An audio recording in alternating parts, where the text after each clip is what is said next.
Hello, my dear friends. Thank you for joining me.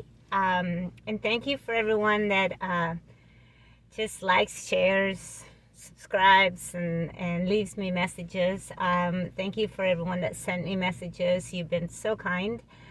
So I hope you are having a wonderful day. I wanted today to talk about something that we all are aware of as we shift into this new reality. But at the same time, and that is what is called, or what some called, cosmic censorship. And it's going to make perfect sense to you. It's part of the quantum field. We are going quantum. And again, what does that mean? It means that the third dimension, the dimension of time, and the fourth dimension, the dimension of space, is collapsing in on itself. But the fourth dimension is still it's you could think of it as the future timelines, right? The transhumanism, the AI timelines, and such. And so the fifth dimension, it's also, remember, quint 5. So the sounds are all aligned. Everything is connected. And so cosmic censorship basically is the idea, or the concept, which makes sense to me, which is that we never really can see the true reality of, or the true structure of reality itself, because you kind of have to prepare, right, to be able to see into to understand reality in a safe manner, without having just like bring you into psychosis or blow you up, basically, make you psychopathic, which is kind of like what we're seeing right now with the collective. It's rather psychopathic, right? I saw today a video, somebody was saying this, a psychopathic spirit is controlling, or it's kind of running the show right now. And part of the collective, right, is that they're starting to find out really, really horrific truths about what really has been going on in the reality concerning in children, and adrenochrome, and child trafficking, and all of that. And so knowing, when you know something, especially if you know something that is now well known, or that has been hidden for a long time, like these things have been hidden in this realm, knowing is an incredible burden to bear. And I remember when I first tapped into some of these really, really dark and malevolent level of consciousness, I was so overwhelmed when I found out about fluoride. And it calcifies your pineal gland, so you can't connect to, can't open your crown, you can't right here, you can't, your third eye, you don't know what's going on, you're kind of blinded. And I found out that fluoride was something that was used by Hitler in the concentration camps to dumb down the population, and specifically to keep the men, right, from being aggressive, and from so they could be managed by the guards.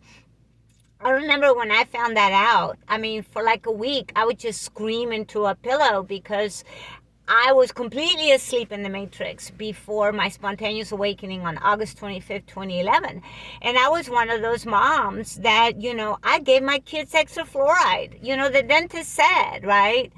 I didn't know. It's one of the reasons why I understand how people are reacting right now, because I lived it.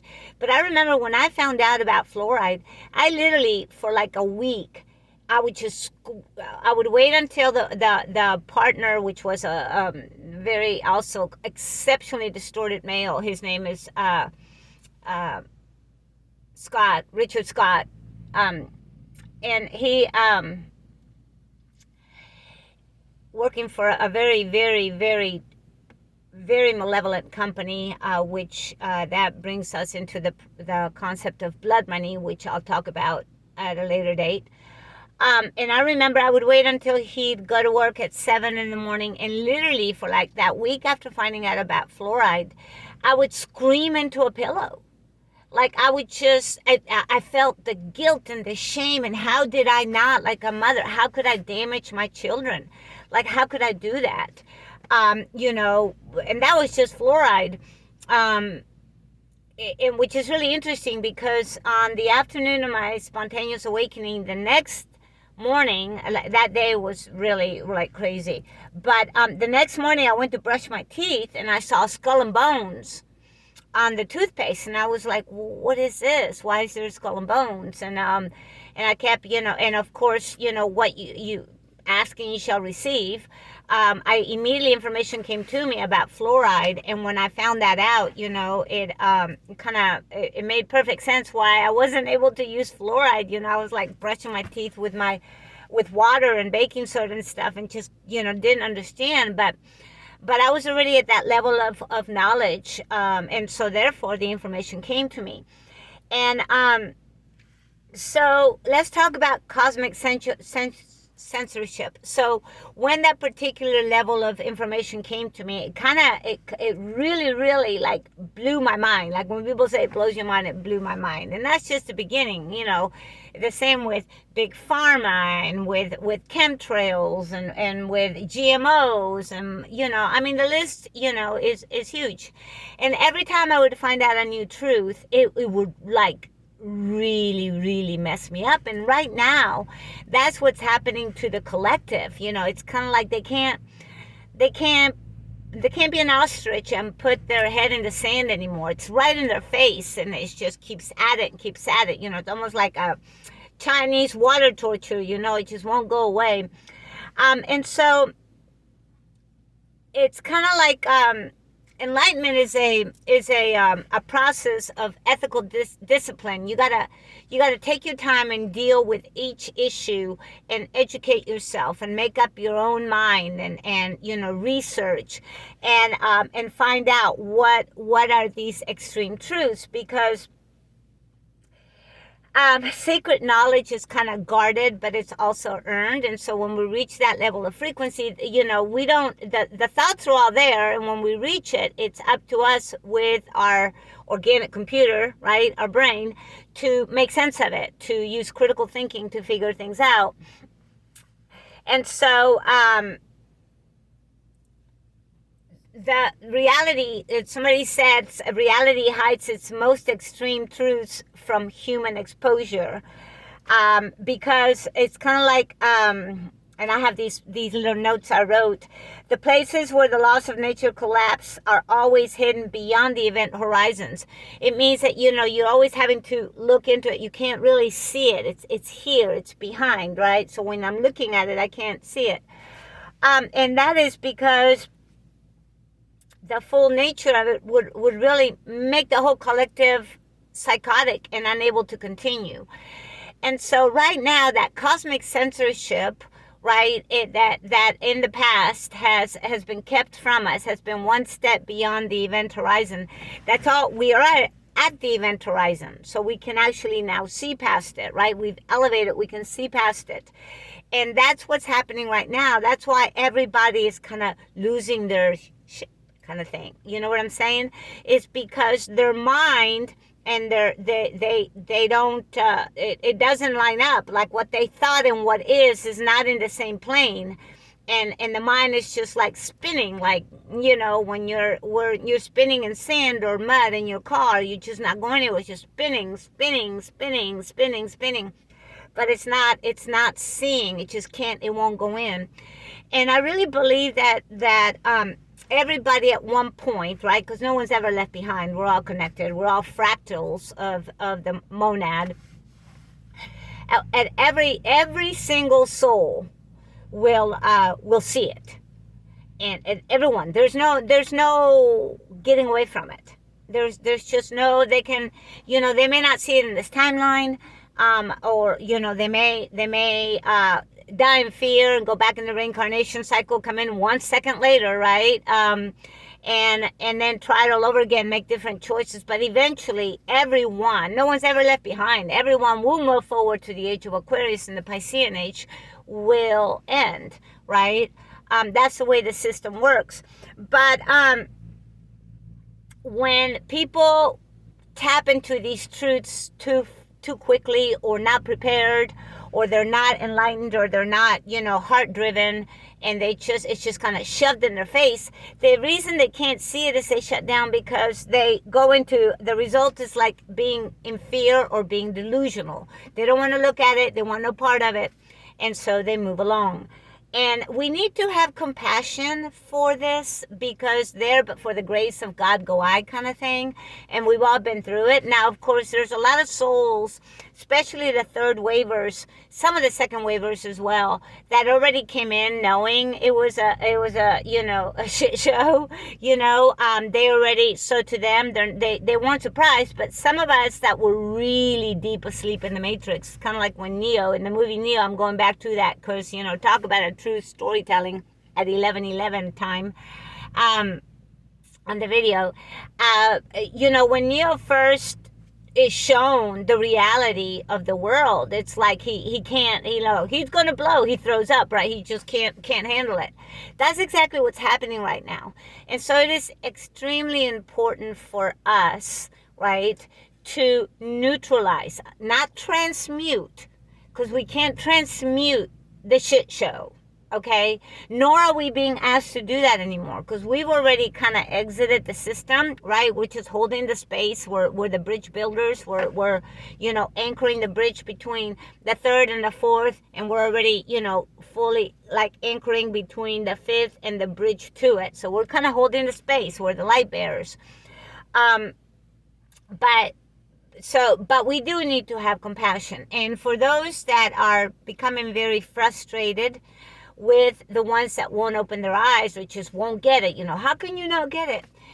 From someone that was deep asleep in the Matrix, like me, that had a spontaneous awakening, I can tell you, I didn't know. I had no idea. I mean, when I started to find out the truth of what was going on, it was like, I remember I felt betrayed, and I felt like I just was in a rage. And that's part of the rage that we are sensing in the grids right now for today's 11 portal, which is funny because my birthday is June 3rd, 1964. I am a master number 11. And somebody said today is, what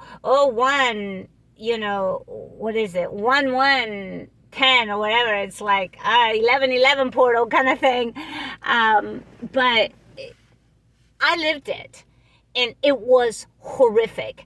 At one point, the betrayal got so extreme for me when I finally, because I couldn't believe it. I was like, nah, I couldn't. My brain couldn't believe it. I could not believe it. And I'd had my incredible experience, had been one with Monad, and I still couldn't believe it. So imagine someone that didn't have that heart connection, that didn't, because I always knew since I was a child that I came here for something special, and I was always that, I always knew there was source. I was always connected to source, to prime creator, to the monad. Even as a child, I remember. But there are a lot that aren't. There are other souls that have been created in different places for different purposes. And those are the ones that are now evolving or choosing to leave the system, right? They can't stay. It's over. Mother Earth has decided. And now as the mother energy comes in, the Lilith energy, the Mother Mary energy, the white light, right? When the mother awakens, not just the divine feminine, but the divine feminine mother awakens. I mean, that's why, in the animal kingdom, you see a mother bear with her cubs, you better run because you're dead, right? She's she'll do anything to protect her cubs. And that's kind of like what the mother, what's called Mother Earth in the Milky Way, the mother energy is doing right now. She is fully awake, and she's pissed. Like, no more. You can't, no more. The system is too corrupt, and she has chosen to ascend, and she has ascended already. But of course, there's compassion for all souls. And that's exactly, they either ascend or they get off, right? Get off the ride. And we're seeing that. So I guess the video I'm making today is for those that are feeling very, very frustrated that there's so much, it's so clear to them, but how can, the next door neighbor not see it, or the guy down the street, or your own family members even, like, what the hell? What's wrong with them? Your own children, right? Adult children can't see it.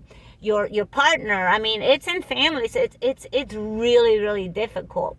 And so the best thing I can tell you is there is a divine process. There is cosmic censorship for a reason, and that is to keep the collective out from psychosis and from delusion and from just manifesting everything in fear. Because according to the 7 Hermetic principles in the 3rd dimension, right, polarity, like the light, the dark, and the more we expand from each other and separate, bifurcate the timelines, right, the more extreme it gets. It's still balancing. It's always going to balance. And so just remember, you have great knowledge, and the reason that you're getting this video is because you're at the frequency of knowledge. You're enlightenment, right? You are enlightened. You know what's going on. You're moving on. You've already moved on. You're going quantum. But knowing what you know, it is an incredible burden to bear, especially when you are now one collective and the collective is split. So it is at this point that we tap into our heart. We don't have to forgive. We can forgive ourselves for not forgiving and still be in the frequency of forgiveness. But what we do need to do is we need to have compassion. Compassion for ourselves and compassion for those that have chosen, souls that have chosen to go back in the reincarnation cycle, or that have chosen to go back into whatever, but they're now going forward now in this timeline, right? There's one ascension timeline, 99 descension timelines. All you have to do is take action. So that's my message for today. I love you, and I will see you soon. And have a wonderful day. All right. Bye.